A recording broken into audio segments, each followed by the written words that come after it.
See, the question is what happens after death? First of all, there is most definitely rebirth. There is a thing called rebirth. That's there because I've seen my past lives. So rebirth is there. That's for sure. Does everybody come back at the same time? No. When a soul leaves a body, because you become, you'll have to take my word for it because I can't prove it. Because the soul becomes the supreme soul, you can create your own world. This world is a creation of collective consciousness. Your world is a creation of your consciousness. For example, if you are feeling happy inside, everything looks great. Even India feels better than heaven. If you feel sad inside, then the whole world looks doom and gloom. When somebody passes away, at that time, depending on first A, their final state of mind, the final thought they had when they left their body. B, what was their training like throughout their life, their mindset. C, their karmic account, what it's looking like.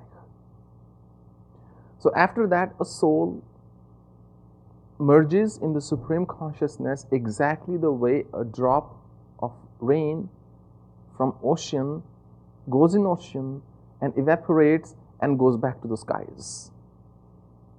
But it would come down.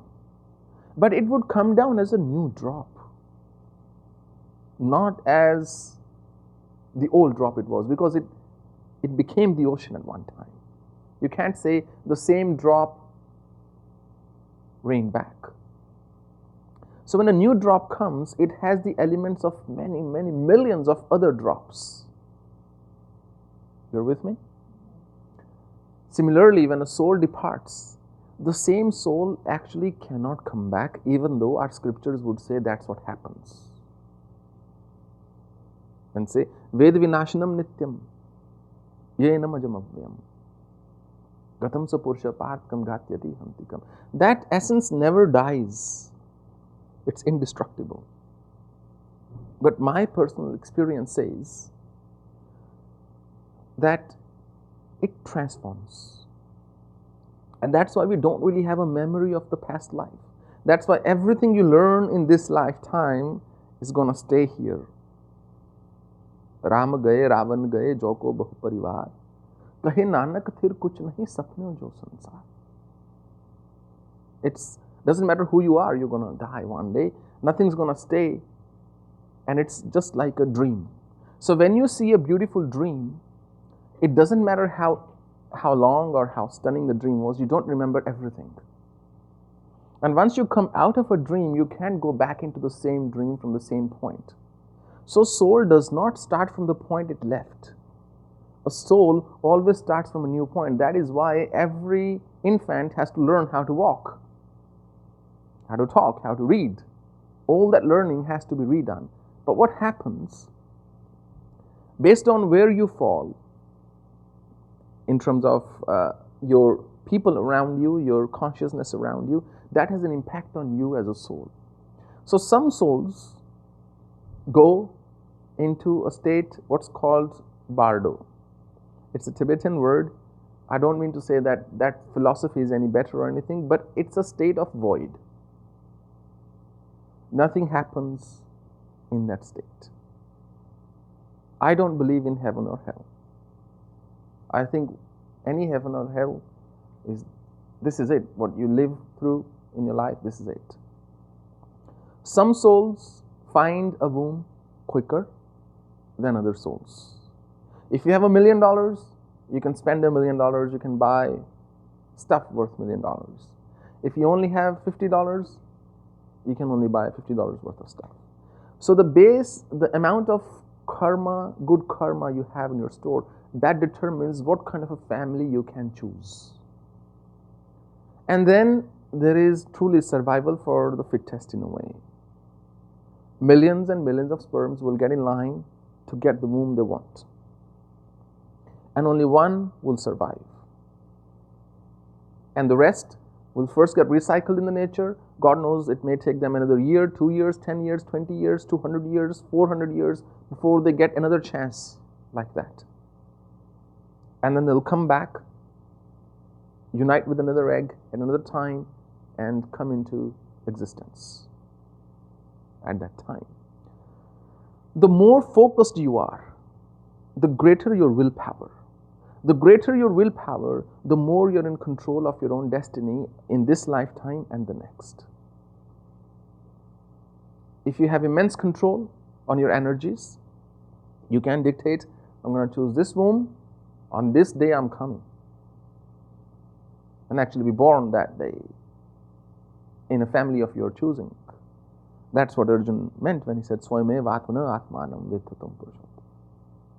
Who can talk about you, Krishna? You are Bhut Bhavan, you are the creator. You are the sustainer, Bhut Bhavan. You come at your own sweet will and you leave at your own sweet will. Any yogi can do that. Any even devotee can do that. Provided they have that strength of the will. To say, we bring so many changes in our lives by thinking about it. We say, this is what I want. We keep thinking and it starts to happen in our lives. All the good and bad and the ugly, it's all, most of us, is our own doing. There is nothing stopping you. There is nothing between you and the whole universe then, once you are no longer confined by your body. You are out there free. The fragrance of this rose, wherever it will go, it will take that fragrance with it.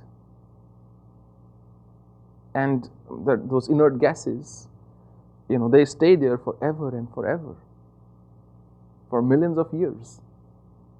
So the fragrance that's left here, it's left in energy which will be here forever. That's why sometimes you go into a certain shrine or temple and you feel that energy.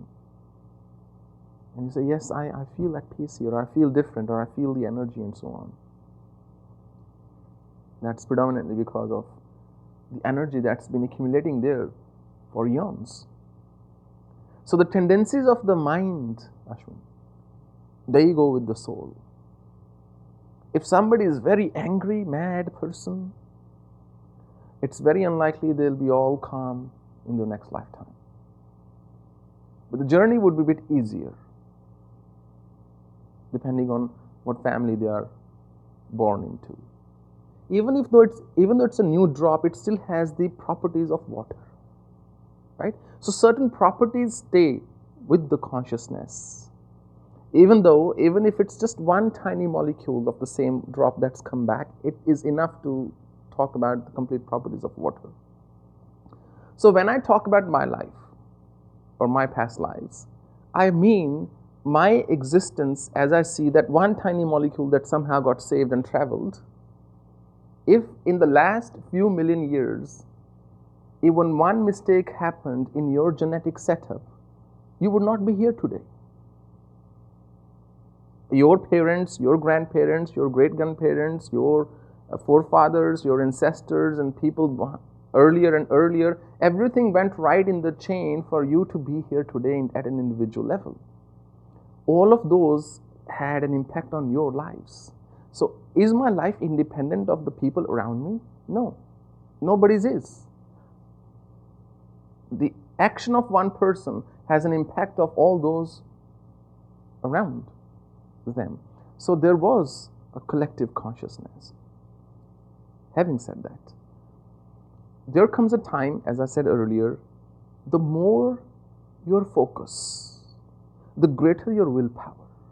And when your willpower becomes very strong, you perhaps end up being a pearl and not a drop that evaporates anymore. And that pearl will go from one generation to another, from one king or one queen to another, from one region to another, and will remain a pearl. And that's where the difference is between, for example, scripture state, an absolute ordinary person who has no control over his thoughts, emotions, feelings, words, and so on. And an avadhut. Avadhut is somebody who realizes the truth in this lifetime. Versus an avatara. An avatara is somebody who is very clear about why they're coming into existence, to do what. So they bring a certain amount of, okay, we can use that word, energy with them to do what they have.